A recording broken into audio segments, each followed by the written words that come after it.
E vamos rapidamente trocar a mesa e chamar para o plenário número 1 Sérgio Sampaio Bezerra e Maria da Saúde Inácio, que estão cá presencialmente. A moderação estará a cargo de Joaquim Pequicho e online intervirá também o professor Américo Mendes.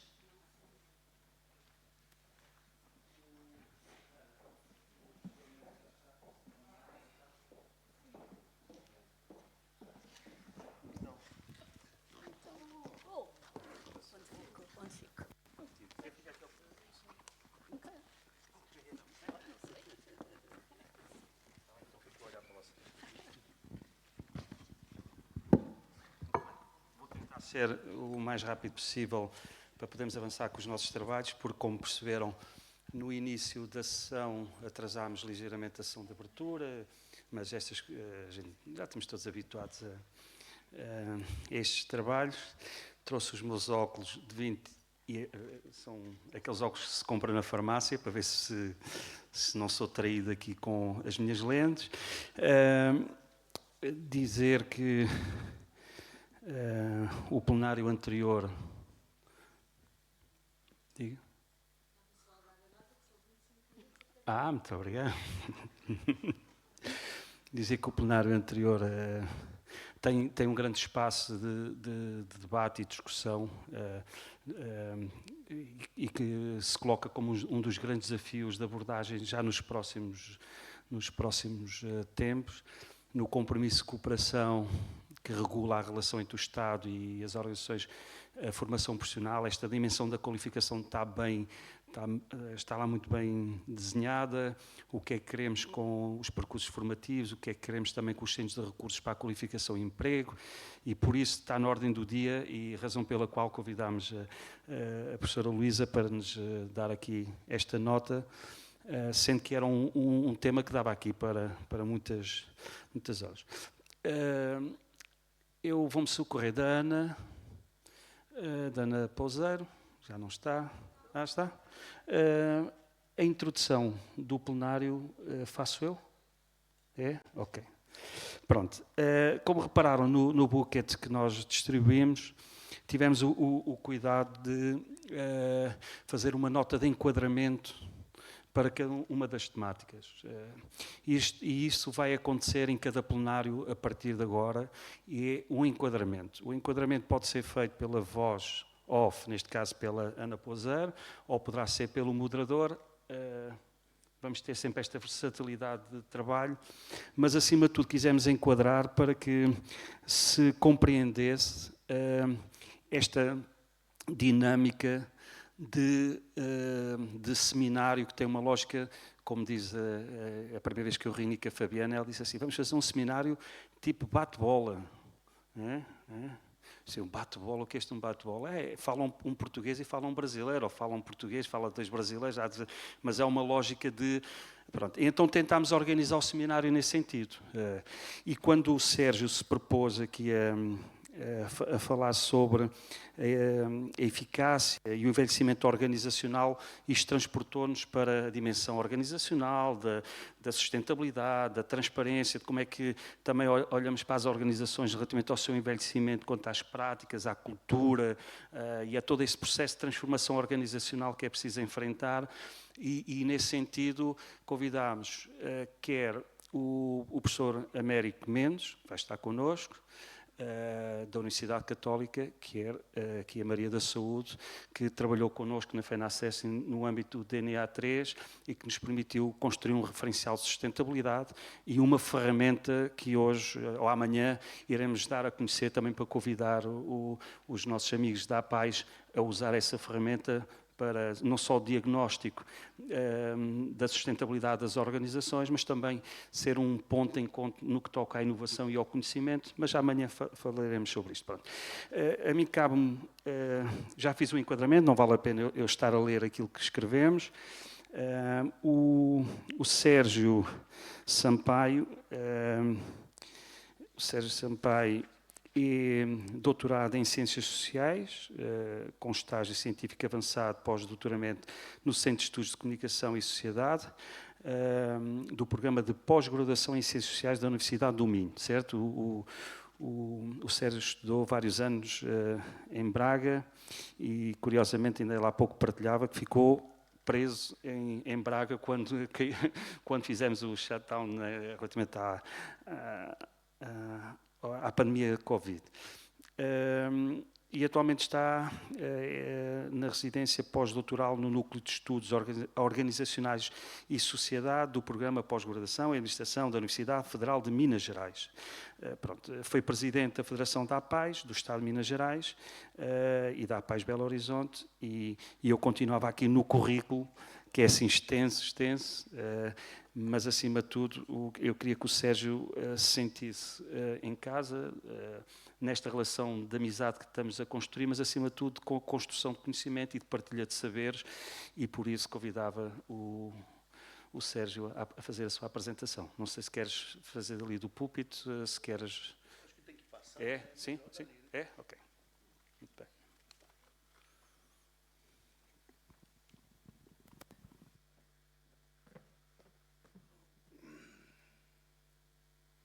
Bem, pessoal, em primeiro lugar, boa tarde para vocês aqui de Portugal, bom dia lá no Brasil. Em primeiro lugar, eu gostaria de agradecer, né, a diretoria da FENACES, aqui na pessoa do meu amigo Joaquim, por essa parceria, né. Nós temos, ao longo desses anos aí de parceria, aprendido muito, né, com essa troca, e para a gente é um prazer estar aqui dialogando mais uma vez com vocês. Bem, gente, aqui eu tenho como missão apresentar, né, de uma forma muito simples, apresentar a minha rede, né, apresentar a rede das APAES do Brasil. Em primeiro lugar, eu gostaria de começar dizendo que essa rede é uma rede muito importante no Brasil, é uma rede que chega no Brasil profundo, onde as políticas públicas ainda não chegam. Então, na área de deficiência, essa rede é uma rede ainda de muita importância no Brasil. E acredito que a gente, superando esses desafios que nós temos hoje, nós vamos continuar importante durante muito tempo no Brasil.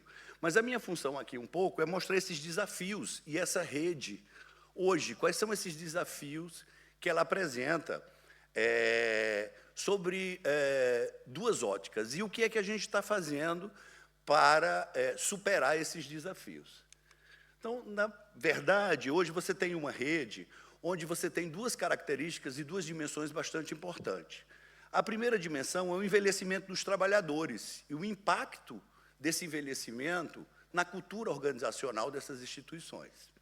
E a segunda dimensão é o envelhecimento da própria cultura organizacional dessa rede, né? Então, eu vou falar um pouco sobre essas duas dimensões. Então, a rede das APAES, o que é isso? Bem, a rede das APAES tem uma estrutura onde a gente tem uma federação nacional em Brasília e nos estados brasileiros. O Brasil tem 27 estados, nós temos federações estaduais em 26 estados. E temos um total de 2.261 instituições no Brasil. Significa que nós estamos presentes em 2.261 municípios no Brasil. É quase metade do Brasil. Então, aí está um pouco a distribuição da nossa rede por região. Nós temos a maior rede na região sudeste, seguido pela região sul, e aí a nordeste, a centro-oeste e a norte. Essa é a estrutura da rede no Brasil. Nós temos... A nível de serviços, nós trabalhamos com 3 políticas públicas: a política de assistência social, a política de educação e a política de saúde. Na área de assistência social, nós temos, dessas 2.000 e poucas APAES, 1.458 com serviços de assistência social. Nós temos 2.102 com serviços de educação e nós temos 1.702 com serviços de saúde.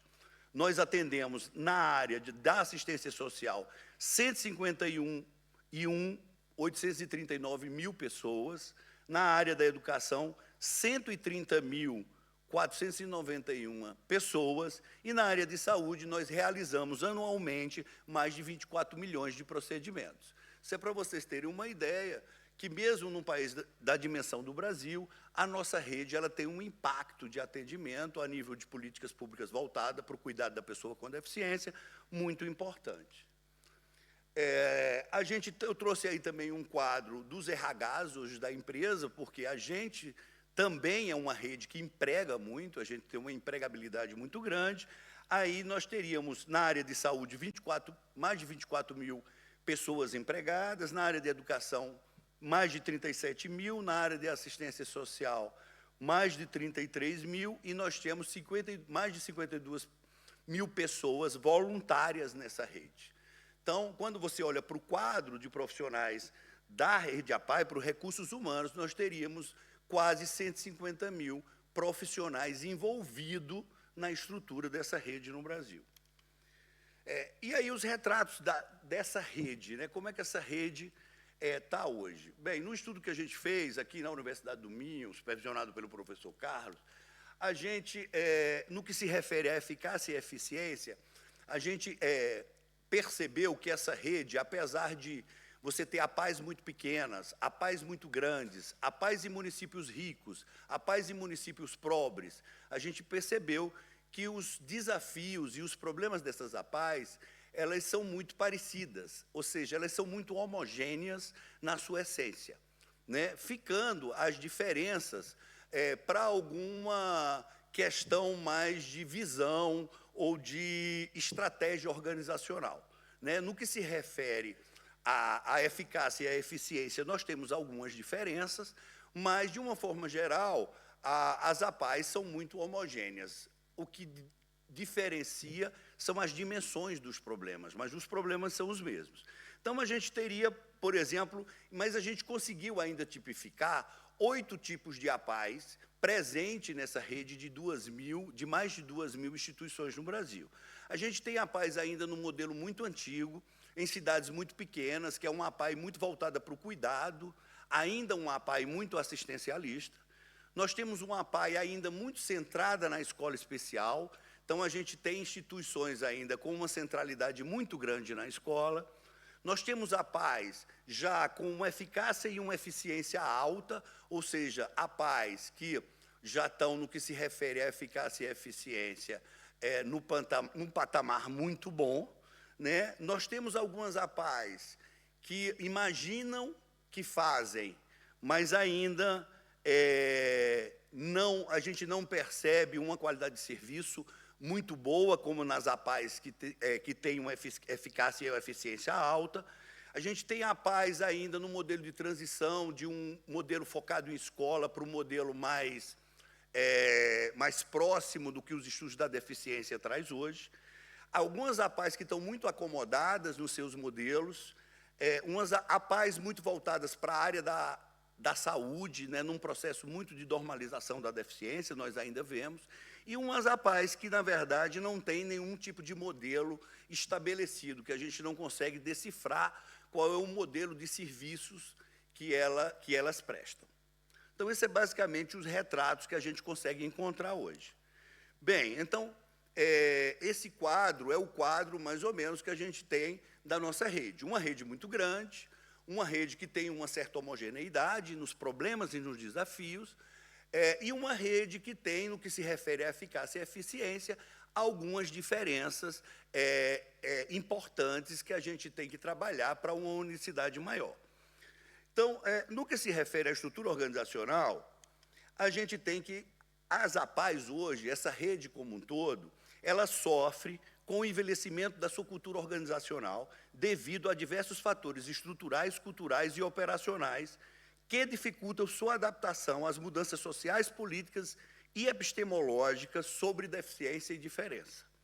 Então, a gente percebe que essa rede sofre, pelos retratos vocês percebem isso, os retratos que a gente já encontra, que essa rede sofre com essa homeostase, de uma necessidade de mudança muito grande, porque os estudos na área da deficiência evoluíram muito nos últimos tempos, e a rede e os serviços ofertados precisam acompanhar essa relação e essa mudança da relação que você tem hoje com a deficiência. Então, a gente pega, em relação à estrutura organizacional, existe uma estrutura organizacional rígida e hierárquica, ou seja, um modelo de governança, ainda nas APAES, muito fechado, né? Então, um modelo administrativo pouco flexível, com uma tomada de decisão muito centralizada e pouco participativa. Isso a gente entende, hoje, no campo da deficiência, como um desafio a ser superado, né? A gente tem lideranças pouco renovadas, há uma tendência de perpetuação das mesmas lideranças por anos e até décadas, o que reduz a abertura para novas ideias e práticas. A gente tem uma forte influência de grupos familiares e tradicionais ainda nessas instituições. Em várias unidades, a gestão é marcada pela presença de dirigentes que mantêm uma visão conservadora da organização.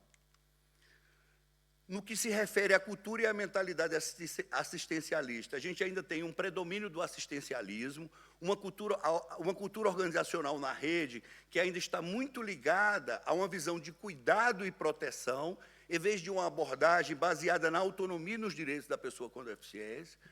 A gente tem uma certa resistência à mudança, existe uma forte inércia institucional para atualizar práticas, discursos e metodologias, alinhadas com abordagens contemporâneas da deficiência, como a perspectiva social e os direitos humanos.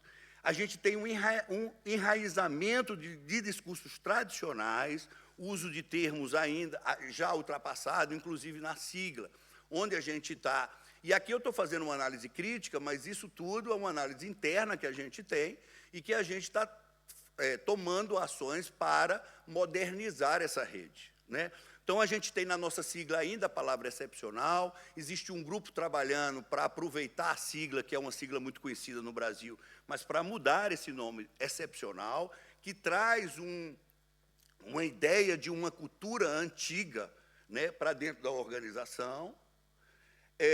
Quanto aos modelos de atendimento, a gente ainda tem uma tendência a modelos de atendimento muito institucionalizados.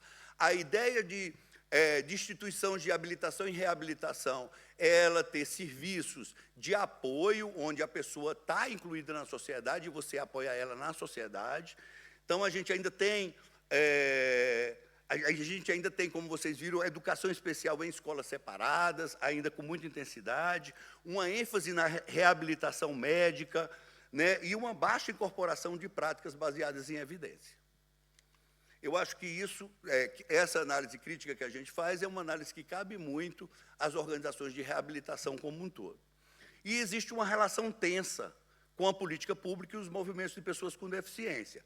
Pouca participação dos sujeitos atendidos, né? As pessoas com deficiência intelectual, que é o público-alvo da instituição, ainda são pouco ouvidas, escutadas e participam pouco de espaços de poder que definem a oferta de serviço dentro das organizações, e isso gera alguns conflitos com o movimento de inclusão que a gente tem, e uma imagem institucional ainda conservadora, ou seja, a APAE ela é identificada, é associada a uma visão tradicional da deficiência, né? Então, o uso limitado de tecnologias e inovações, a gente tem uma baixa de digitalização e modernização dessas instituições, poucas experiências com metodologias inovadoras e uma baixa profissionalização da gestão. Então, a gente faz essa avaliação crítica da rede, entendendo que a gente precisa olhar de uma forma muito real para as nossas instituições para a gente durar mais 70 anos. A gente entende que, na hora que a gente fala do envelhecimento da cultura organizacional, a gente está olhando para isso de forma verdadeira e dizendo, nós temos uma necessidade de mudar e nós temos que buscar os meios para a gente mudar. E o que a gente está fazendo para essa mudança? Os desafios da modernização da rede APAE. Então, a primeira coisa que a gente fez é a promoção da diversidade etária nas nossas organizações. A promoção de constituição de equipe com diversidade etária. Então, hoje, a gente tem um estímulo e uma promoção das equipes que vão de todas as gerações, desde a geração Z até as gerações Baby Boom, que são aquelas pessoas que construíram essas instituições. Então, a gente tem esse incentivo, essa partilha de conhecimento e experiência entre essas gerações, né? A gente entende que essa troca geracional ela é fundamental para a manutenção das nossas organizações. Nem sempre a mudança é bem-vinda, há mudanças que é para pior. Então, a gente entende que, na hora que você tem uma equipe intergeracional dentro da organização, isso ajuda a organização a se modernizar e a olhar para os serviços ofertados de forma diferente. A prevenção do combate, tanto ao ageísmo, tanto à pessoa mais velha, como ao juvenismo, porque isso é uma coisa que, quando você começa a trabalhar com equipes intergeracionais, acontecem muito, porque nem o mais velho ouve o mais novo, nem o mais novo ouve o mais velho, então há um estímulo a isso. E a adoção de trabalhos flexíveis, com horários mais ajustáveis, teletrabalho e benefícios personalizados. Então, essa é um pouco o estímulo que a gente está dando para essa dimensão do envelhecimento do nosso corpo de funcionários. A gente entende que tem funcionários que têm uma experiência muito grande com deficiência e que a gente não deve perder esse saber, substituindo por funcionários mais novos, mas a gente entende também que esses funcionários mais velhos, que aprenderam a fazer de uma certa forma, precisam de novas ideias dentro da instituição e que essa troca vai chegar num equilíbrio muito interessante dentro da cultura organizacional. Outra coisa que a gente está fazendo, que é muito interessante, que depois vocês vão ouvir a nossa colega Joanita do Brasil falar, é que hoje o ponto central dentro das nossas organizações é o programa de autodefensores. O programa de autodefensoria hoje é central dentro dos serviços ofertados pela nossa organização. Não é mais nenhuma intervenção na área da saúde, não é mais uma intervenção na área específica de assistência ou da educação. É o programa de autodefensores, é o foco de atuação das nossas organizações hoje. A gente entende que, com isso, a gente traz esse movimento tão importante para conversar com aquilo que há de mais novo nos estudos da deficiência no mundo. A gente também busca garantir a representação das pessoas com deficiências nos debates externos à rede das APAES. A gente entende que, quando a gente vai falar de deficiência, não dá mais para ser o profissional que vai falar, mesmo sendo deficiência intelectual. A gente entende que a pessoa com deficiência intelectual e que a gente deve dar o apoio, né, na medida certa para essa pessoa representar essa rede. Então, se vai ter, por exemplo, uma representação política no Congresso Nacional ou nas assembleias estaduais, a gente entende que quem tem que ir representando o movimento não é mais o profissional, não é mais o amigo, não é mais nem o pai, mas a pessoa com deficiência, com o apoio na medida certa, que deve representar essas instituições.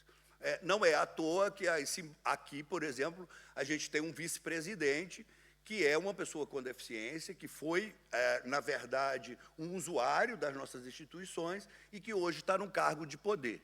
Como ele, e aí Joanita vai falar um pouco mais sobre isso, nós temos várias pessoas com deficiência, com os apoios necessários, assumindo cargos de tomada de decisão, de oferta de serviço dentro das nossas instituições. Que é isso, promover essa ocupação dos cargos de liderança por essas pessoas com deficiência no seio do movimento. É muito importante que essas pessoas sejam ouvidas, escutadas, que elas tenham um espaço de fala, né? E que esse programa de autodefensores ele evolua para que eles possam, na verdade, participar efetivamente da tomada de decisão das ofertas de serviços e dos serviços ofertados dentro dessas instituições. Outra coisa também que a gente precisa evoluir muito é utilizar a linguagem clara e acessível nos documentos orientadores e nas reuniões da rede APAE. Né? A gente fica se perguntando se as pessoas com deficiência, por exemplo, o intelectual que estão assistindo a nós aqui, elas estão compreendendo o que é que eu estou falando. Né? Então, é muito importante que a gente tenha uma linguagem, trabalhe com linguagem fácil, né? Tanto nos nossos documentos orientadores, como nas nossas reuniões internas ao movimento, que a gente tenha uma linguagem acessível para que essas pessoas efetivamente possam participar, entender o que é que está sendo discutido, porque são coisas que influem diretamente na sua vida. E apoiar e o apoio de forma adequada e proporcional, né, aos líderes com deficiência no desempenho de suas funções. Né? Então, a gente tem muito cuidado de não negligenciar o apoio, nem de superdimensionar o apoio necessário. Né? O apoio para a pessoa com deficiência intelectual é quando ele pede, né, e quando ele sente necessidade. Isso é uma dificuldade para nós, profissionais, que trabalhamos mesmo há muitos anos, e eu acho que aqui, se tiver profissionais da reabilitação e habilitação, sabem, que a gente tem uma dificuldade muito grande de identificar tanto a necessidade do apoio, como a intensidade desse apoio à pessoa com deficiência intelectual. Então, isso é bastante importante, e esses são os pontos que a gente trabalha com muito afinco nesse programa de autodefensores, que vai ser um pouco mais trabalhado à frente. Outra coisa também é essa rede dos institutos, a qual eu represento lá de Minas. O Movimento das APAES hoje tem uma faculdade a nível nacional, e hoje a gente tem 5 institutos funcionando em 5 estados brasileiros, e o estímulo é que cada estado, onde tem federação, crie um instituto de pesquisa que tem como função, né, promover práticas baseadas em evidências científicas. Né? As instituições de reabilitação e reabilitação, elas aprenderam a fazer, ali tem um conhecimento do fazer prático imenso, né? Mas a gente precisa levar uma cultura de buscar mais evidências para essas práticas de intervenção na área da pessoa com deficiência intelectual e múltipla. Né? Essas práticas, elas não são consolidadas, e as evidências científicas, em várias práticas de intervenção da pessoa com deficiência intelectual, elas ainda são muito frágeis. Né? Então, os institutos, eles vêm um pouco, e aí vocês também vão ouvir a Fabiana discutindo muito sobre eles, trazer para a nossa rede uma pesquisa, né, o elemento de pesquisa científica, para a gente ter intervenções mais baseadas em evidências científicas práticas. Né? Então, a gente, inclusive, financia, através desses institutos, pesquisas das práticas desenvolvidas nas nossas instituições. Né? Então, a gente busca, inclusive, práticas que já são muito sistematizadas na nossa área, e que a gente tem ali uma experiência e um saber do profissional que essa prática funciona, a gente procura trazer alguma evidência científica para essa prática, para a gente ter mais sustentação quando a gente discute aquilo que a gente faz na nossa rede. E outra função do Instituto é oferecer formação continuada aos profissionais da rede. Né? Então, a gente tem um pool de cursos EAD, à distância, de cursos de curta duração e outros tipos de metodologias, como workshops, que a gente trabalha, seminários como esse, que a gente está continuamente formando a nossa rede. Né?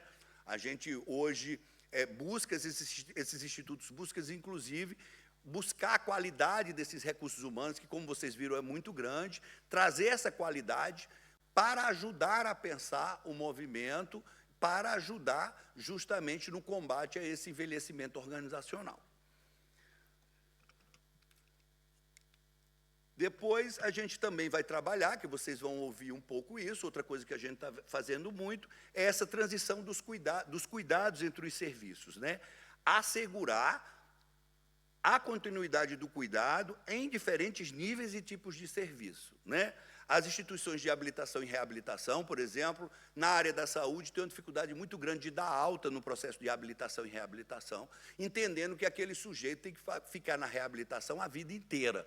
E, às vezes, nem isso não é a regra geral. Né? Às vezes, você pode, no serviço de habilitação e reabilitação na perspectiva de saúde, dar alta de um sujeito na fisioterapia ou enfim, em várias das especialidades, para ele não passar a vida toda, porque senão o sujeito passa a vida toda, a sua vida se resume a terapias. Né? Então, isso é muito importante, a gente estudar essa transição dos cuidados entre os serviços. Aqui, especificamente, a Natália amanhã vai falar da transição do cuidado de saúde, um pouco trabalhando essa questão da alta. E eu acho que é um pouco isso. Então, a gente promove essas quatro grandes linhas, são as linhas hoje mestre, que a gente entende que vai combater esse quadro que já está combatendo, porque a gente já faz isso, esse quadro que a gente percebeu lá atrás de um envelhecimento da cultura organizacional. Né? Porque quando a gente olha as discussões no campo da deficiência, a gente percebe que a gente tem que avançar nisso. Eu acho que era um pouco isso, as minhas reflexões para a gente debater. Tá?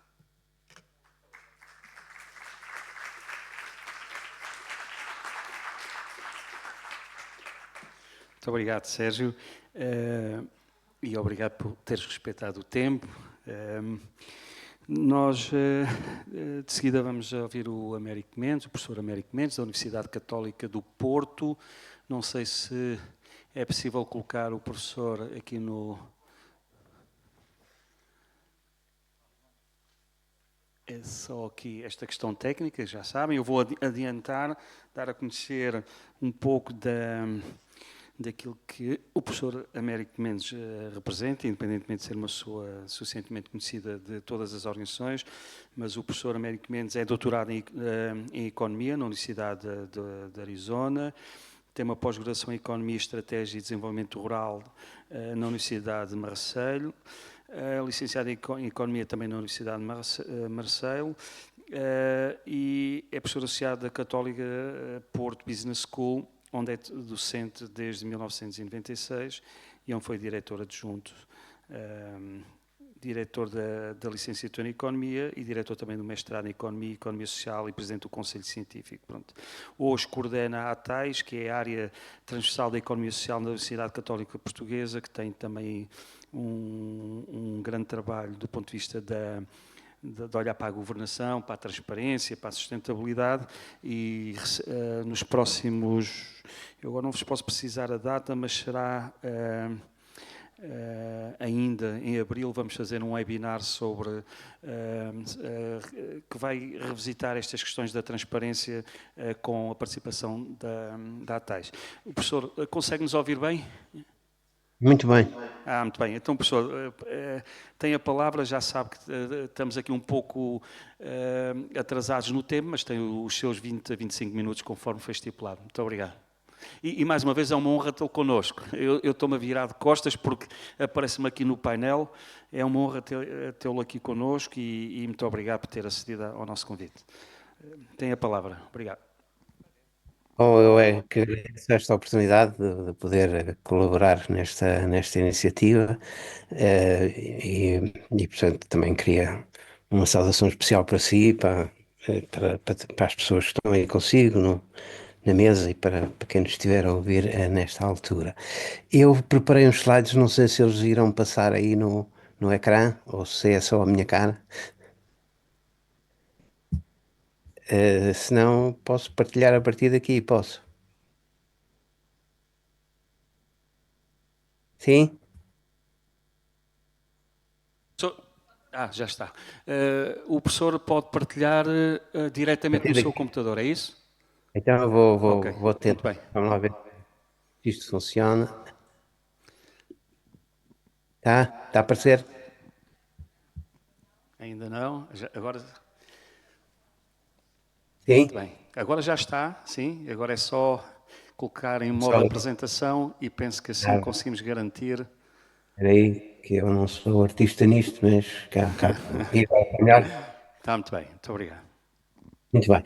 Pronto, a Ana e o Joaquim deram-me aqui tema livre, portanto eu escolhi este, dos contributos das organizações de economia social nas áreas da coesão social e territorial e da saúde. E o que eu aqui vou fazer é pescar assim alguns indicadores muito simples de trabalhos em que estive envolvido no âmbito da nossa área transversal de economia social e outros, que apesar de serem simples, portanto, e referentes a estes três domínios que aqui estou a referir, não deixam de dizer respeito a factos que são muito importantes e que nem sempre são tidos em devida conta, nomeadamente no desenho das nossas políticas públicas, ou pelo menos da forma como as entidades públicas se relacionam com as organizações do setor da economia social, da qual a FENASSERSI é uma distinta federação. Bom, então, sem ser exaustivo, mas indo àqueles que me parece que são os três principais contributos destas organizações naquilo que se refere a produzir bens públicos, portanto, não vou aqui dar uma aula, mas para quem seja menos familiarizado com este conceito, portanto, bens públicos são bens ou serviços que se alguém os produzir, nomeadamente as organizações federadas na FENACER, se estes nossos amigos brasileiros e outros, se alguém produzir estes bens ou serviços, eh, toda a gente pode beneficiar deles e pode consumi-los, mesmo que quem o esteja a fazer não tenha contribuído em nada para suportar os seus custos de produção, seja contribuições em dinheiro, em trabalho voluntário ou outro. Isso é o que chama não exclusão no acesso ao consumo destes bens e serviços.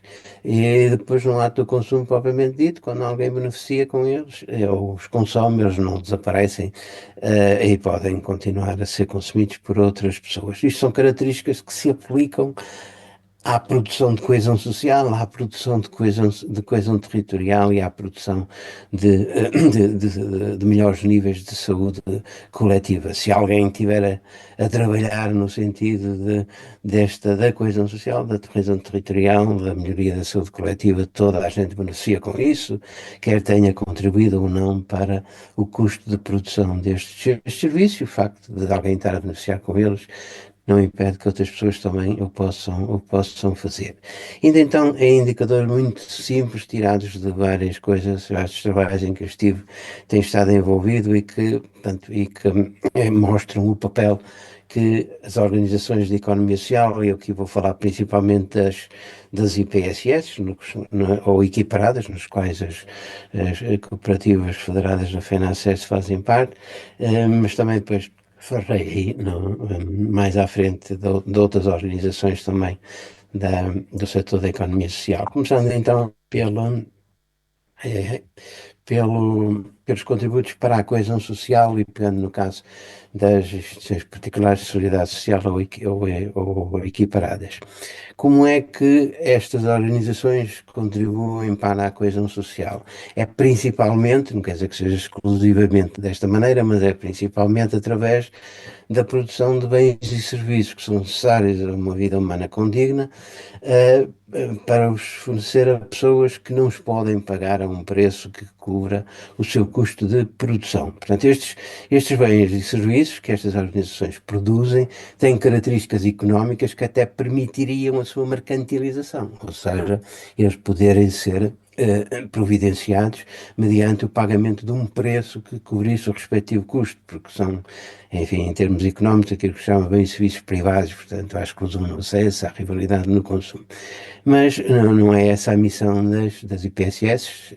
A missão das IPSS é providenciá-los a quem não tem capacidade de pagar esse preço, não está em situação económica de poder pagar esse preço e, portanto, providencia-os um valor abaixo daquilo que as pessoas podem pagar por estes bens e serviços, e nessa forma permite-lhes o acesso aos mesmos, porque caso contrário, se houvesse aqui apenas mercado a funcionar na produção destes bens e serviços, haveria muita gente que ficaria de fora. Portanto, o mercado é uma moeda de duas faces, inclui uns, exclui outros, né? Exclui quem pode pagar, enfim, inclui quem pode pagar, exclui quem não pode pagar, e o mercado por si só não consegue excluir aqueles que a cada momento não consegue incluir aqueles que a cada momento está a excluir, e aqui entra este papel das IPSS naqueles serviços, bens e serviços que elas produzem, que são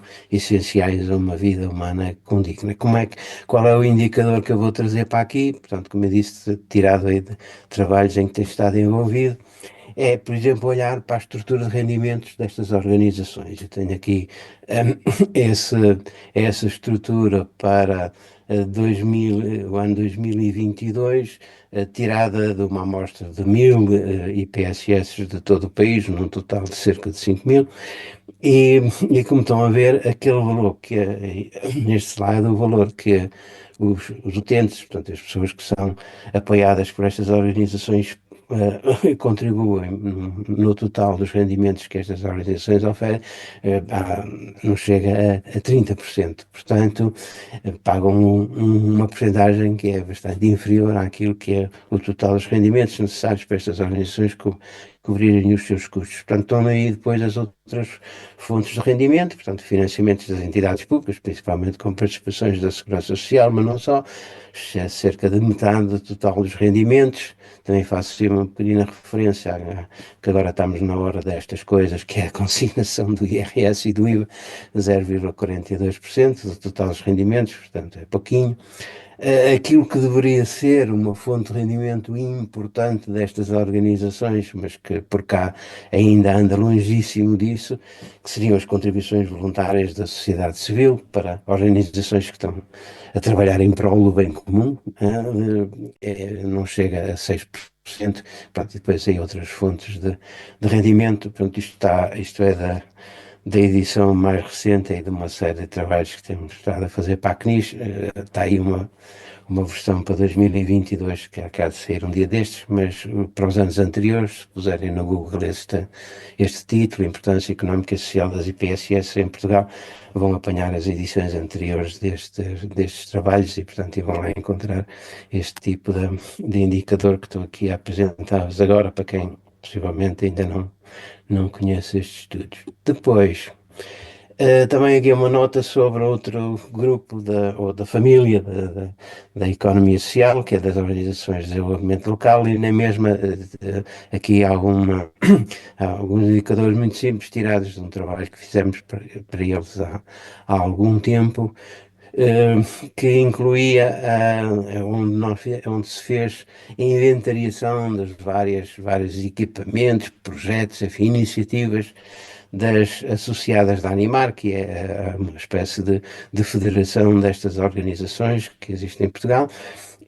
Pronto, identificámos cerca de 170 atividades diferentes nesses equipamentos diferentes nestas 86 associadas da Animar, e depois em cada equipamento, em cada projeto, em cada iniciativa também havia diversos temas, estou aqui a referir pelo termo de valências, portanto, ou seja, num total, essas 80 organizações tocaram em 722 temas diferentes.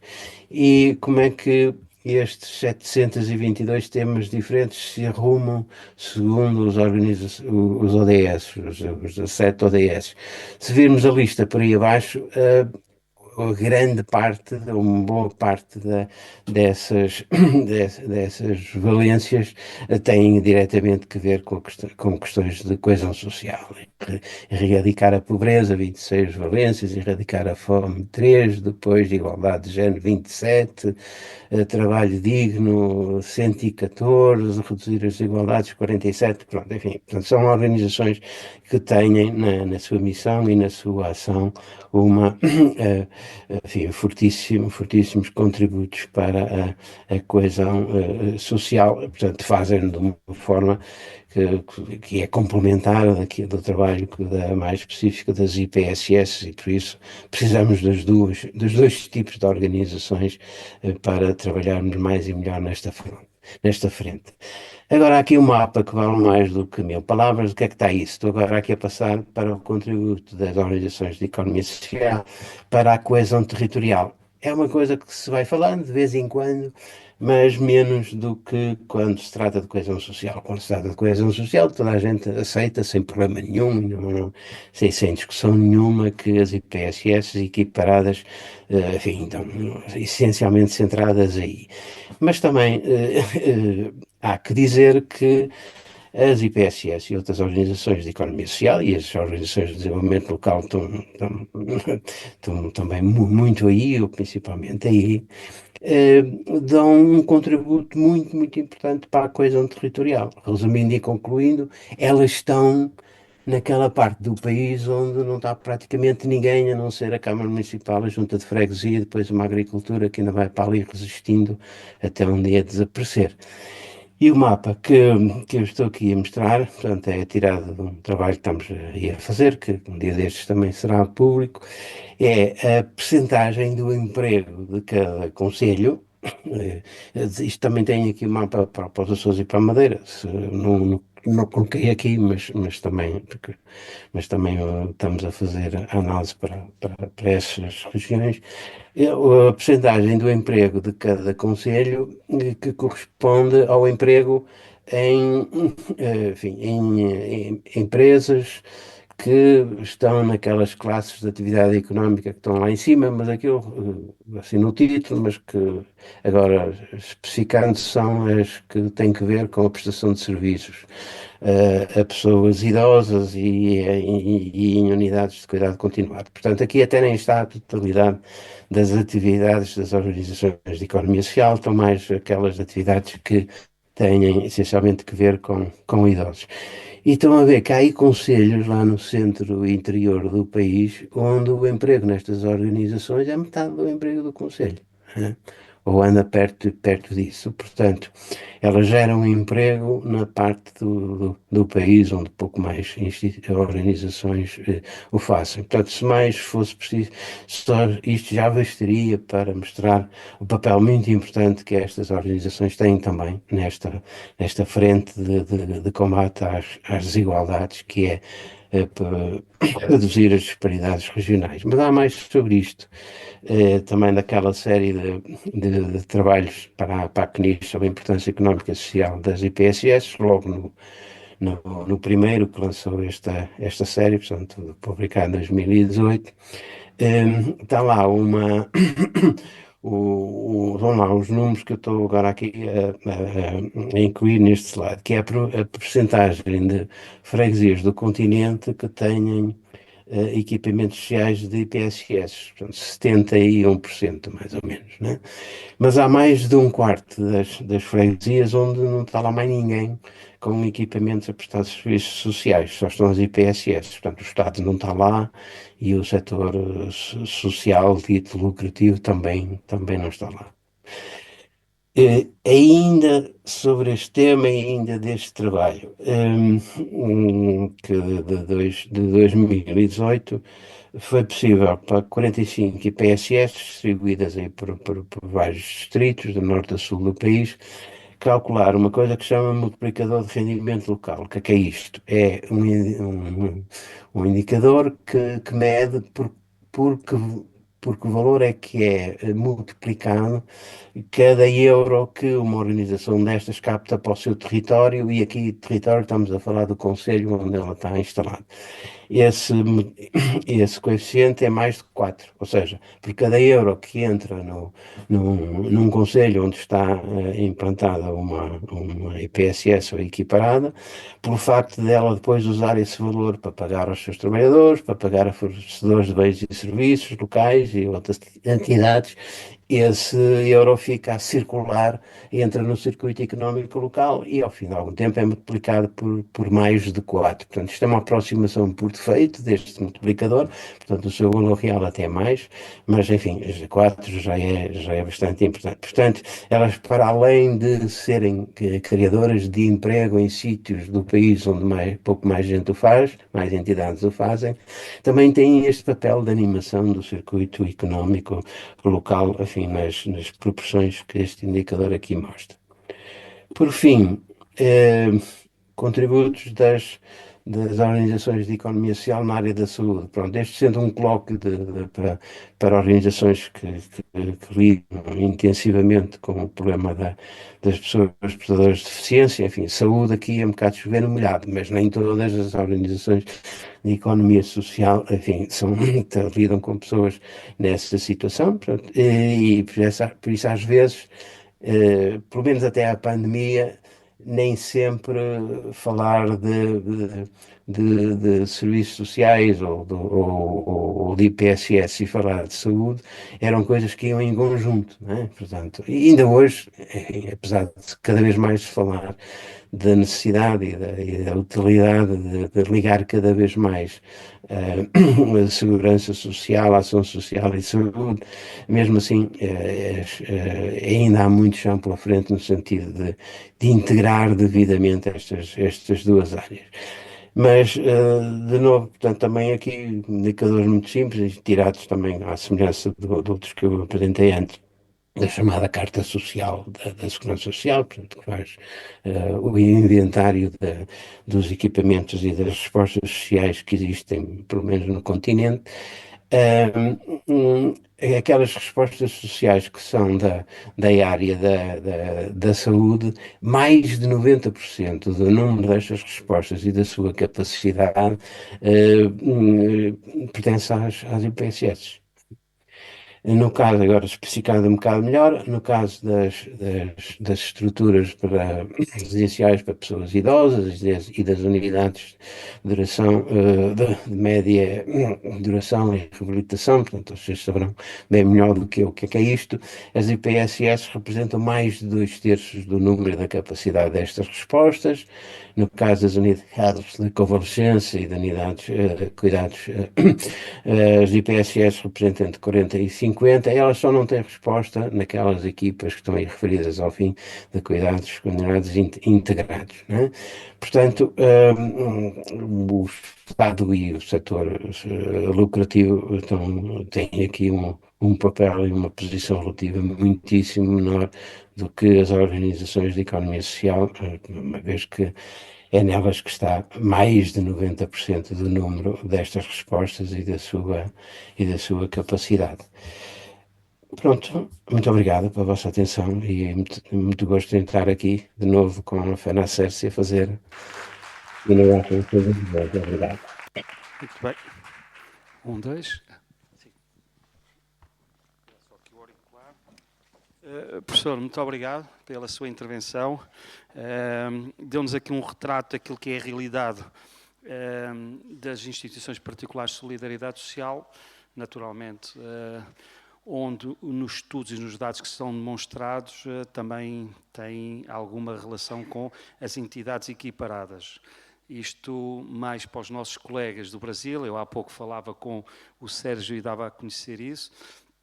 Nós somos cooperativas de solidariedade social e, naturalmente, temos uma equiparação a instituições particulares de solidariedade social, a IPSS.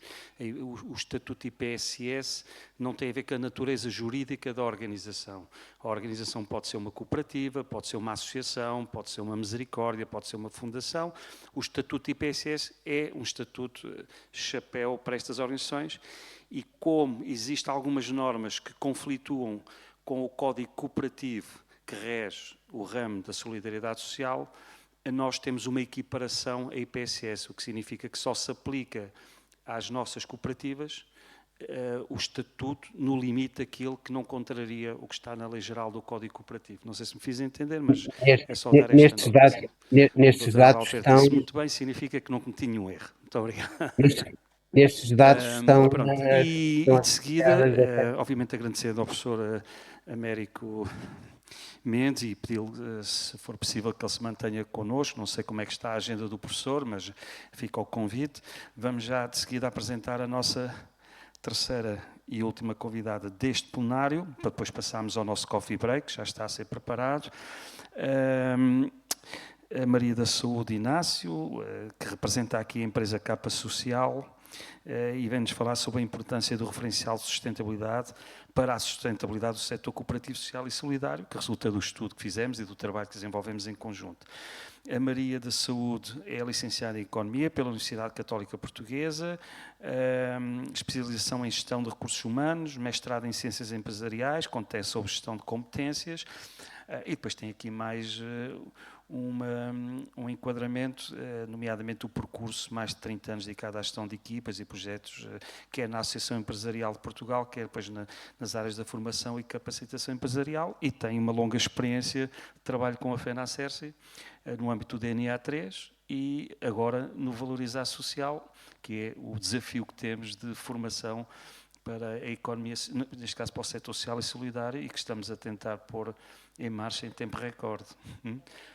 Maria da Saúde, já sabe, tem 20 minutos, para podermos depois então fazer uma pausa, está bem? Muito obrigado. 25, pronto, já foi corrigido. Muito bem. A todos, vamos ver se consigo... Quem é que me ajuda aqui a trocar a apresentação? Não? Esta não é a minha. É? Ok. Eu padeço do mesmo mal do tamanho aqui do palanque, vou ficar assim meio de lado. Ok. Não, não tem mal, acho que dá, sim. Dá.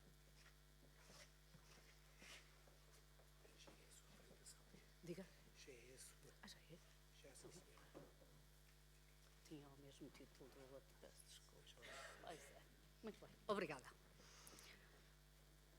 Bom, então, muito obrigada. Antes de mais, agradecer à FENACERCI o convite e a possibilidade de estar aqui a partilhar aquilo que tem sido um percurso de trabalho com a FENACERCI e, curiosamente, se calhar não é curiosamente, na sequência de reflexões mais científicas do professor Américo Mendes, que é uma pena não estar aqui, mas estará no Porto a ver se nós deturparmos aquilo que ele investigou nos seus estudos académicos. Mas, de facto, portanto, agradecer à FENACERCI a possibilidade de partilhar convosco o que foi feito, felicitar pelo evento e cumprimentar os que estão aqui e os que estão mais longe no Brasil. Então, esta ideia de um referencial de sustentabilidade ao serviço das organizações do setor social, cooperativo e solidário, neste caso, foi uma ideia que foi alicerçada naquilo que foram os estudos e os pensamentos que verificámos dos estudos académicos do professor Américo Mendes, da Universidade Católica, com quem tivemos a oportunidade de ir partilhando o que foi sendo este trabalho. E este trabalho de quê? De, com a FENACERCI, com as associadas da FENACERCI, tentarmos transformar em ferramentas operacionais de apoio à gestão e ao desenvolvimento organizacional, portanto, transformar este referencial mais teórico em ferramentas de apoio ao desenvolvimento organizacional. E então, esta ideia do referencial de sustentabilidade para as organizações sociais tem, e no que toca ao seu interesse para esta dimensão das associadas da FENACERCI, sustentou-se aqui em dois grandes objetivos. Por um lado, esta ideia de este referencial ajudar a promover uma visão operativa orientada para a sustentabilidade das organizações do setor cooperativo, social e solidário, como ali está expresso. Ou seja, já falaram anteriormente os colegas de painel nas necessidades de desenvolvimento e transformação das estruturas do setor social, de se adaptarem, de se ajustarem às transformações que as problemáticas sociais nos vão obrigando a fazer. E esta ideia de que será útil não apenas cada organização procurar o seu referencial de desenvolvimento, mas que possa haver do lado da FENACERCI uma ajuda às suas associadas a que trabalhem de uma forma mais sintonizada, todas para no mesmo horizonte de desenvolvimento e que façam com que as práticas organizacionais das CERCIs possam ter algum fator distintivo e eventualmente identificador daquilo que é a sua performance no terreno. Portanto, este é um grande objetivo e depois, num trabalho dos últimos 5 anos, que foi feito pela FENACERCI, em que nós tivemos a possibilidade de ajudar e colaborar, este objetivo de criar ferramentas de trabalho, de gestão, adaptadas à realidade do setor social cooperativo solidário. E a reflexão que trazemos do professor Américo Mendes é uma reflexão genérica para as organizações sociais. O trabalho que aqui fizemos foi adaptar esta narrativa àquilo que são as especificidades das cooperativas. Então, este referencial de base assenta em 6 grandes pilares para o desenvolvimento das organizações. São eles a fidelidade à missão, no fundo, como é que as organizações transferem para as suas práticas aquilo que tem a ver com a função e com a missão para a qual foram constituídas. As competências das pessoas, tendo em conta que as organizações sociais trabalham de pessoas para pessoas, esta componente da competência das pessoas que envolvem tem uma dimensão crítica diferente do que tem noutros setores. A questão da governação, participação e transparência, já falámos também aqui um pouco sobre isso. A questão da complementaridade, como é que se relacionam umas com as outras e criam sinergias por esse trabalho em rede. A qualidade da gestão, Falou-se há pouco da eficiência, da eficácia na gestão. Portanto, essas dimensões são as que, neste referencial do professor Américo Mendes, estão incluídas neste pilar da qualidade da gestão. E depois a inovação, a capacidade que têm de integrar processos e rotinas internas que permitam inovar permanentemente. Portanto, este é o painel de fundo que foi o ponto de partida para aquilo que vamos apresentar de seguida. Ora, este percurso que estamos a falar de cerca de 5 anos tem este caminho. Uma primeira fase que foi de investigação-ação, ou seja, de a partir de uma dimensão de reflexão teórica, ir para o campo com o apoio de 2 CERCES que deram aqui o campo de experimentação de uma forma mais efetiva. Portanto, estivemos durante cerca de 2 anos neste trabalho de investigação-ação, de estudar no terreno qual a melhor forma. Portanto, eu falei de 2, mas foram envolvidas todas as CERCES em termos participativos de discussão dos tópicos, para fazer esse ajustamento daquilo que são as dimensões genéricas que constam destes 6 pilares, portanto, fazer a sua adaptação e ajustamento ao contexto das CERCES. Depois, uma fase piloto, em que se fez a experimentação destas ferramentas de gestão que daqui decorreram em 8 organizações. E, a partir de 2023, a sua disseminação para utilização por todas as CERCES. Ainda não conseguimos, a FENACERCE não conseguiu ainda alcançar todas as CERCES, mas já estiveram envolvidas mais de metade. E, portanto, estamos neste momento na fase de um mecanismo, digamos assim, de apoio ao desenvolvimento organizacional, que está com um percurso de alguma consolidação, de alguma validação, que nos permite dizer que é uma ferramenta útil neste momento para ser adaptada e apropriada pelo universo das associadas da FENACERCE. Portanto, esta ideia de um conceito de sustentabilidade associado aos processos de desenvolvimento organizacional está alicerçada nesta ideia também básica, que não vale a pena aqui discutir, portanto, um conceito de sustentabilidade nos vários domínios, económico, da governação e ambiental, portanto, e como é que as organizações podem fazer este trabalho de ajustamento às dinâmicas globais, falou-se aqui dos ODS, etc., portanto, deste ajustamento, tendo em conta um referencial que as ajuda com ferramentas específicas para fazer este trabalho. Este investimento num referencial e em ferramentas está sistematizado nos documentos que estão disponíveis no site da FENACERCE e, portanto, estão públicos para todos.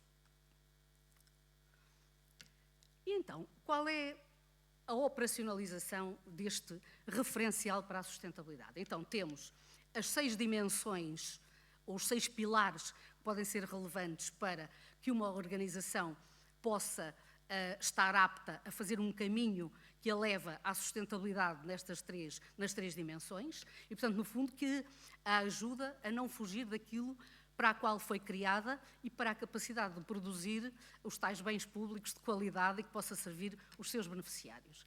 Então, o referencial está organizado nestas três formulações, digamos assim, simples e que são de alguma maneira similares a sistemas de qualidade, não é? Portanto, para cada dimensão, para cada pilar da sustentabilidade, há uma breve descrição do que é que se entende por ela e depois um conjunto de requisitos. Este conjunto de requisitos será, no fundo, a operacionalização, no fundo, para uma entidade entender que está no bom caminho ou que tem boas práticas na dimensão ou no pilar da fidelidade à missão, ela deve confrontar-se com um conjunto de requisitos como que estão ali explícitos. E deve fazer a sua análise. Se nas suas práticas e na sua estratégia estão englobados estas dimensões, ou se não estão, e quais são aquelas que são mais relevantes ou não e que mereçam ser guias orientadores para o seu desenvolvimento futuro. Para cada fator ou pilar da sustentabilidade, há uma sistematização do que são os requisitos que podem torná-la efetiva nas estratégias e nas práticas de cada organização. Aprofundando um bocadinho mais, sugere-se que o referencial de sustentabilidade e os seus requisitos nos vários pilares possa servir para 2 dimensões, para uma dimensão de autodiagnóstico e para uma dimensão de planeamento e de estratégia de operacionalização seguinte. Na dimensão de autodiagnóstico, é esta a ideia. Foi construído para a FENACERCE, e está também disponível no portal, foi construído um instrumento de autodiagnóstico que se sugere que todas as organizações experimentem e que experimentem através do registro tecnológico no próprio site da FENACERSI, no Centro de Inovação e Conhecimento, que a Ana Rita vai ter a oportunidade de explicar e de falar amanhã, mas que este autodiagnóstico seja realizado com base nesta ferramenta tecnológica. E para quê? Portanto, há aqui dois objetivos. Por um lado, que a organização faça a sua autorreflexão e que possa verificar, de acordo com esta lógica, onde é que está bem, onde é que está mal, onde é que quer melhorar, em que áreas vai apostar. E, por outro lado, que esta reflexão individual possa ficar sistematizada e integrada numa central de indicadores de benchmarking que está em construção, portanto, e para termos indicadores capazes de aqui mostrar, se calhar precisamos de mais um ano para ter massa crítica, mas é um trabalho que está a ser feito de o autodiagnóstico de cada organização poder ser integrado nas respostas de todos e que a partir daí possamos ter indicadores do estado da arte de uma maneira generalizada das CERSIs, de quais são as suas maiores fragilidades, as suas maiores forças e onde é que é preciso intervir em termos de formação, de capacitação, enfim, de política pública. Portanto, termos aqui um móvel de indicadores que possam ser usados de uma forma global. Então, para o autodiagnóstico, a ideia é esta, que as organizações se façam a sua reflexão do ponto de vista da relevância, porque alguns dos requisitos podem não fazer sentido numa organização em particular, qual é a relevância, e se estão a dar-lhe o devido destaque ou não na prática corrente, e depois, se está presente ou não na estratégia ou nas práticas, e onde é que estão as evidências. E, portanto, aqui a reflexão não é só concluirmos, bom, isto de facto é muito importante, portanto, continuarmos focados na missão, isto é muito importante, obviamente, mas a reflexão a seguir é, mas então, e onde é que isto se vê? Qual é a evidência? Em que documento, em que prática, em que estratégia é que isto se evidencia? E do ponto de vista do autodiagnóstico, é isto, é simples. Para cada fator, seguirmos os requisitos e fazer esta análise da relevância e da presença ou evidências que temos sobre isso. O passo seguinte é, depois deste autodiagnóstico, transformarmos essa reflexão num instrumento de apoio à gestão.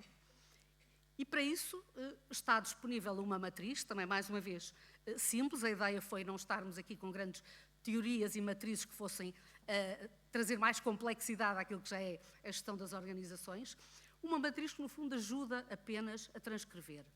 Temos os vários pilares da sustentabilidade, identificamos quais é que eram mais críticos de serem trabalhados, então vamos colocar aqui que objetivos traçamos para cada um deles, como é que recursos vamos afetar, agora estou como o Joaquim, também não vejo o que estou aqui a ler. Portanto, quais são os objetivos que traçamos, como é que vamos organizar as atividades para os concretizar, que indicadores de sucesso definimos para eles e que evidências vamos ter no final do ano para os medir. Portanto, mais uma vez, uma ação linear simples. Refletir sobre onde é que estamos menos bem, eventualmente, e onde é que queremos traçar metas de desenvolvimento do ponto de vista do funcionamento da nossa organização e traçar a partir daí um plano de ação.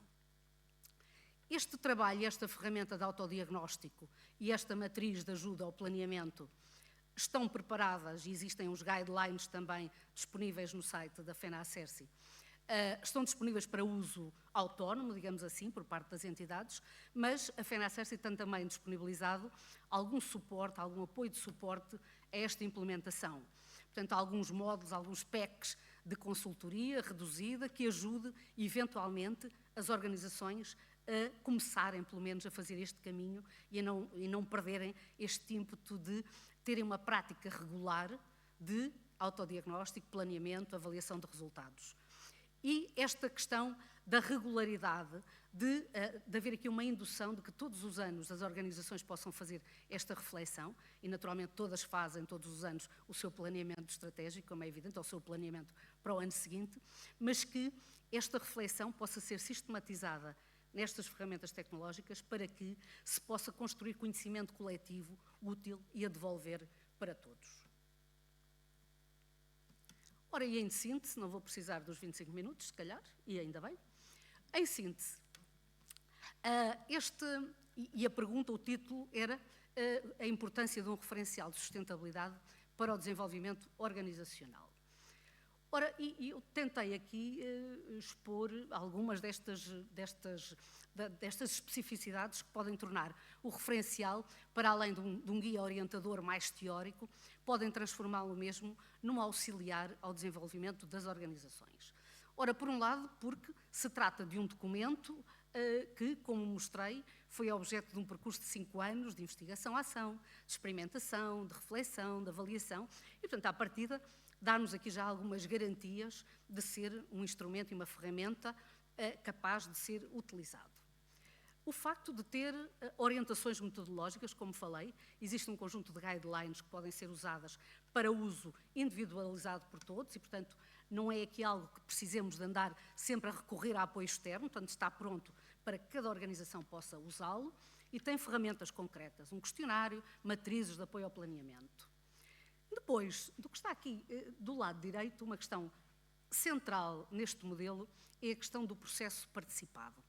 Todo este mecanismo está montado com, eu diria, a obrigatoriedade, né? É uma intencionalidade, quase com um requisito obrigatório que é todo este trabalho ser desenvolvido num processo participativo.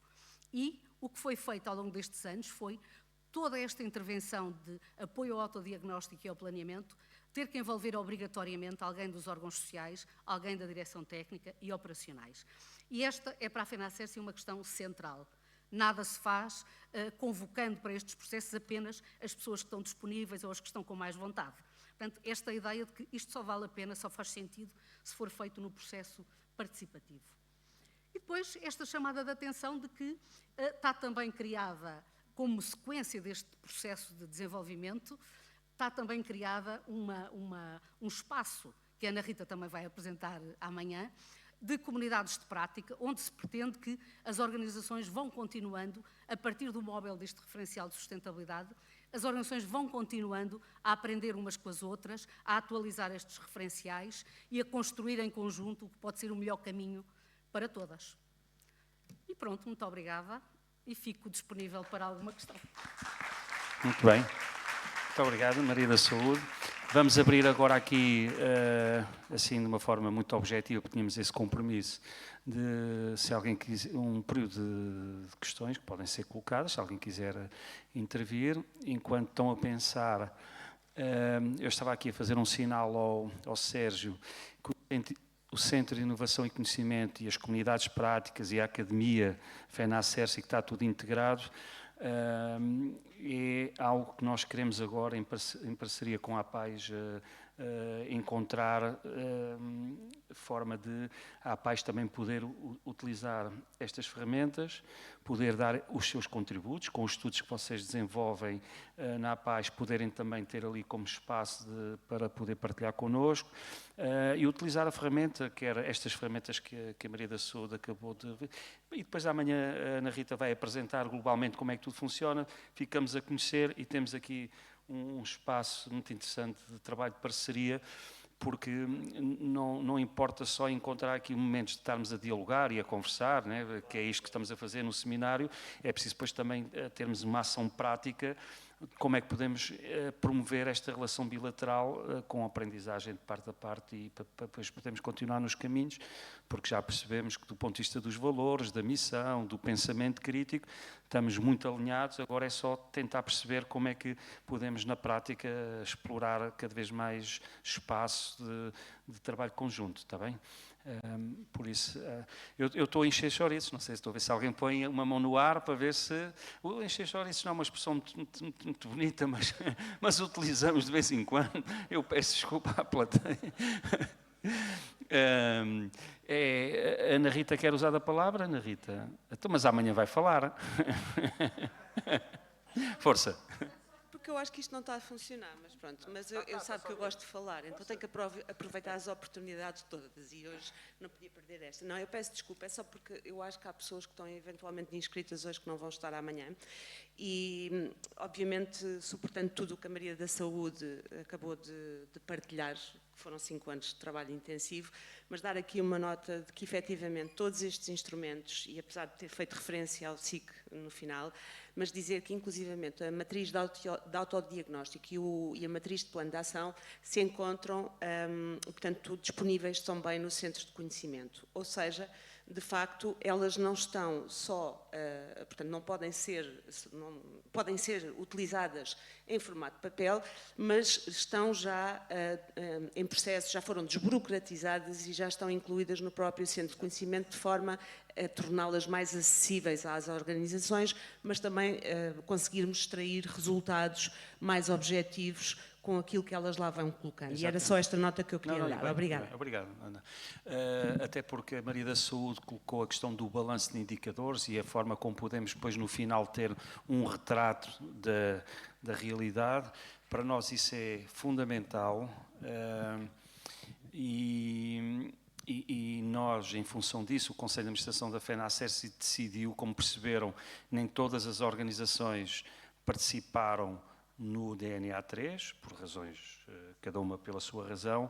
Nós estamos a apoiar agora 10 organizações por ano a revisitar tudo isto e a usar este... É um investimento da própria Federação no sentido de termos um ecossistema mais qualificado, com mais capacidade para responder aos desafios que estão a ser colocados. António, força. Obrigado. Eu queria aproveitar aqui para colocar uma questão ao professor Américo Mendes, não sei se ainda está connosco, se não, de qualquer forma, se não estiver, o Joaquim far-nos o favor de transmitir depois a questão, porque é muito importante. O estudo que o professor apresentou é, na minha opinião, muito elucidativo e claro da forma como o país, como Portugal, está inclinado para o litoral. As organizações do setor social estão, sobretudo, instaladas e têm um peso enorme no interior do país para além de outros problemas que podíamos discutir aqui, aquilo que me preocupa e preocupa-me particularmente porque sou dirigente de uma CERSI no interior do Sul, no interior do Baixo Alentejo, na parte sul do Baixo Alentejo, e a nossa grande preocupação é o contraciclo da evolução, ou melhor, da evolução, da importância do setor social em Portugal e a evolução demográfica negativa. Ou seja, nós neste momento temos cada vez mais dificuldade em manter e contratar, ter recursos humanos, enfim, de acordo com a evolução do setor, o nível de qualidade que atingimos na oferta de diversos serviços. Nós temos neste momento 15 respostas sociais, lares residenciais, residências autónomas, formação profissional, CACIS, etc.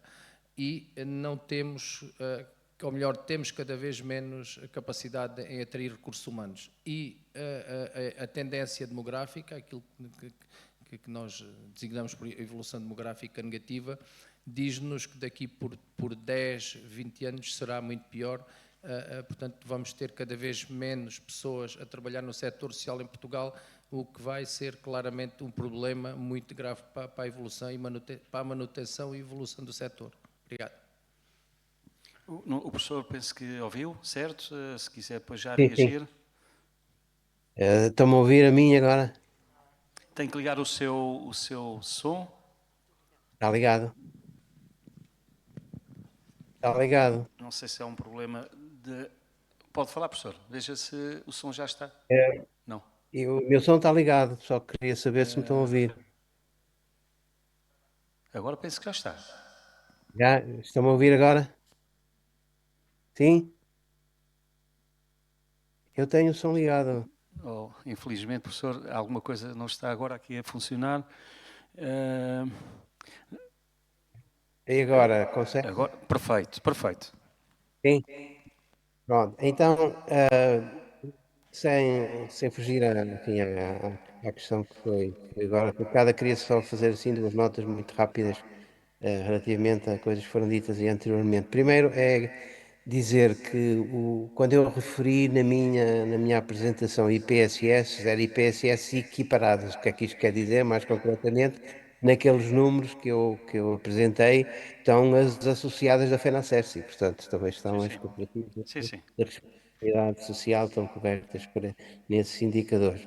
E depois só dizer que, obviamente, pronto, é com imenso gosto que eu ouvi aqui a doutora Maria da Saúde Inácio, que é um abraço, pronto, a apresentar uma ferramenta que é muito útil e que realmente nasceu, pronto, de coisas que eu fui dizendo ao longo de vários anos já, e já lhe perdi a conta nas nossas aulas das formações de economia social, que é a minha teoria dos dados da sustentabilidade. Portanto, se repararem aqueles 6 pilares que ela referiu, todos eles podem ser designados por palavras terminadas em "ad", e portanto a coisa vem daí. Olha, muito obrigado por ter pegado nisso com o Dr. Manuel Ribeiro e feito disso a ferramenta que, pelos vistos, está a ser muito útil aqui às associadas da FENACERS.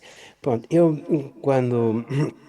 quando propus o tema que aqui apresentei e, portanto, juntei à questão da coesão social, os contributos para a coesão territorial e para a melhoria da saúde coletiva, é precisamente enfim, ajudar e poder contribuir para trazer para a agenda da discussão das questões que têm que ver com as organizações que estamos aqui a falar hoje, o papel muito importante que elas têm para corrigir esse, que é um dos principais fatores de desigualdade na sociedade portuguesa, que são as disparidades territoriais, né? As organizações de economia social estão a dar o seu contributo para a correção destas desigualdades, mas sofrem muito com elas as questões que referiu de recrutamento, etc., refletem-se aí. E, portanto, é preciso que, ao reconhecer-se este seu papel nas políticas públicas, o que não está feito, isso depois tenha consequências práticas e que, portanto, as organizações de economia social, sejam as SESCs, sejam outras, portanto, que estão, né, nessas partes do país onde quase ninguém mais está, também possam contar com recursos que permitam, que ajudem à sua sustentabilidade. E também não é por acaso que eu logo a abrir falo nestes contributos para a coesão social, para a coesão territorial, para a melhoria da saúde coletiva, pelo nome que eles devem ter se quisermos aplicar aqui bem e com utilidade a teoria económica. Isto trata-se de bens públicos. Portanto, bens públicos são bens ou serviços que, se alguém os produzir, toda a gente beneficia, mesmo sem ter contribuído para isso.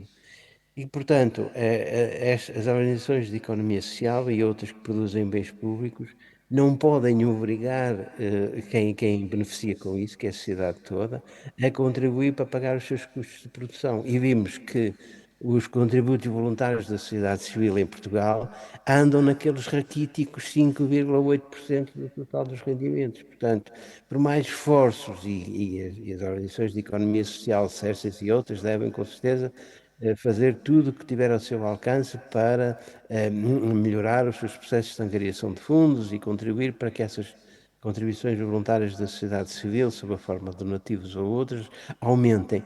Mas, realisticamente, não é aí por aí que vão equilibrar as suas contas. E também não podem fazer através de cobrar aos seus utentes valores que eles não podem pagar por isso. Portanto, há aqui uma responsabilidade da sociedade no seu todo, através de quem legitimamente a representa, que é quem governa o país, de financiar estas organizações de maneira a que elas não vivam neste drama diário, ou mais que diário, ou horário, que é garantir, assegurar a sua sustentabilidade económica, especialmente naquela parte do território onde isso é mais difícil e onde elas estão a ajudar a corrigir essas disparidades regionais que o nosso país tanto sofre. E, portanto, elas não devem ser apoiadas só pela sua vertente social, devem também ser apoiadas por esses dois outros contributos que eu aqui referi e, portanto, devem ser sentadas à mesa e ter direito de sentar à mesa nos sítios onde se discute o desenvolvimento do território, nos sítios onde se discute as questões da saúde e do Serviço Nacional de Saúde e tudo o que anda à volta disso, e devem, obviamente, ser sentadas à mesa, e já estão. Para isso, felizmente, já existe um processo contratual que tem as suas limitações, mas que, apesar de tudo, funciona, de contratualização com o Ministério da Segurança Social. Mas não pode ser só com esse, tem que ser também com os restantes, que têm que ver com o território e têm que ver com a saúde, para que realmente estas organizações não desapareçam ou estejam, infelizmente, a ser dirigidas por pessoas que estão aqui a dar muito mais do que aquilo que é humanamente possível e por quem tenho a maior admiração, incluindo com certeza a pessoa que interviu e que está à cabeça de uma organização dessas, e por isso bem-aja e a minha admiração pelo seu trabalho. Obrigado. Muito obrigado, professor. Muito obrigado. Inspirado nesta teoria económica, como o professor Américo Mendes referiu, da produção de bens públicos, onde está o apoio social, onde está esta questão da coesão, a narrativa da FENACERSI e da Confecup, até na própria discussão do compromisso de cooperação, foi juntar a inclusão com uma produção de um bem público, porque aquilo que nós fazemos, as organizações do setor social, particularmente o movimento CERSI, é a produção de um bem público e a inclusão, que acima de tudo representa uma garantia para os cidadãos, o que significa que muitas das vezes as transferências que o Estado faz não são mais do que assegurar as garantias que constitucionalmente estão previstas, e daí, pronto, penso que esta afirmação temos que a manter para continuar a justificar os apoios e a sustentabilidade que é necessário para as organizações. Não sei se alguém tem alguma questão para colocar, se já está tudo a precisar de um café. Nós também, o Sérgio e a Maria da Saúde vão continuar connosco, se houver questões também para serem colocadas, também podemos fazer no espaço mais informal. Deixo só aqui um pequeno apelo. Eu sei que estamos cansados, esta primeira fase do plenário foi intensa, mas nós a seguir vamos ter a Joanita, certo? Não me enganei no nome, hein? Isto foi um espetáculo agora.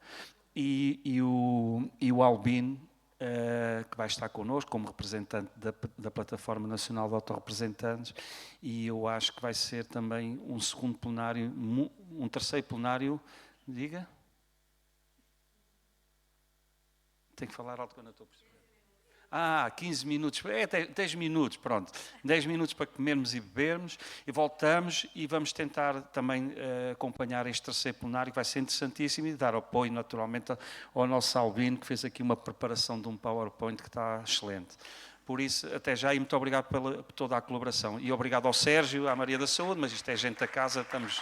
Muito obrigado. E ao professor Américo. Obrigado.